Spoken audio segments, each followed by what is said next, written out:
Le 10 mai 2025, un cessez-le-feu a été annoncé entre l'Inde et le Pakistan après une série d'échanges militaires intenses. Cette trêve, facilitée par une médiatisation américaine, visait à apaiser les tensions suite à l'attaque de Pahalgam du 22 avril qui avait coûté la vie à 28 civils, principalement des touristes hindous. Cependant, dès la nuit suivante, des affrontements ont été signalés le long de la ligne de contrôle, avec des tirs d'artillerie et des incursions de drones remettant en question la durabilité de cette trêve.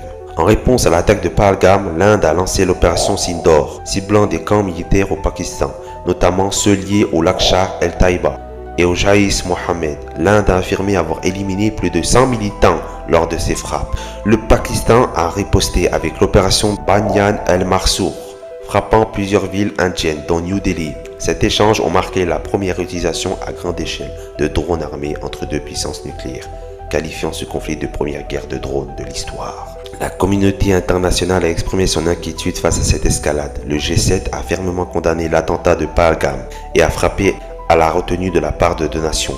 Le président américain Donald Trump a proposé une médiation, une offre accueillie favorablement par le Pakistan, mais rejetée par l'Inde, qui insiste sur le traitement bilatéral de la question du Cachemire. Les affrontements ont entraîné des déplacements massifs de population le long de la frontière. Des milliers de civils ont fui des zones de conflit craignant pour leur sécurité. Des témoignages font état de pertes humaines et de destruction d'infrastructures civiles, exacerbant la crise humanitaire dans la région. Malgré le cessez-le-feu, la situation reste tendue. Les deux nations continuent de s'accuser mutuellement de violations de trêve. Des discussions sont prévues entre les hauts responsables militaires pour tenter de stabiliser la situation. Cependant, sans résolution des différends fondamentaux, notamment la question du Cachemire, le risque d'une reprise des hostilités demeure élevé. L'Inde et le Pakistan ne sont pas des États banals. Ce sont deux puissances militaires majeures, nucléaires, ethniquement diverses, religieusement polarisées et historiquement irréconciliées sur un point fondamental, le Cachemire. Depuis la partition de 1947, le Cachemire est la blessure ouverte du sous-continent, dont 3 guerres, des escarmouches incessantes et une présence militaire hypertrophiée ont transformé cette région en une forteresse assiégée.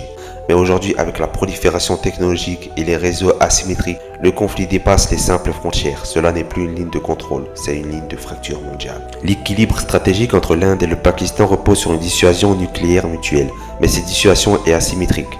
L'Inde adopte une posture de No First House, tandis que le Pakistan, dans sa doctrine, laisse planer l'ambiguïté. Cela crée une tension constante. Une frappe conventionnelle indienne trop précise, trop réussie, pourrait provoquer une escalade nucléaire pakistanaise. Surtout si l'existence de l'État est perçue comme menacée, ce n'est plus une guerre d'intention, mais une guerre de perception. La doctrine indienne du Gold Star, lancer des attaques rapides et ciblées sans franchir le seuil nucléaire, inquiète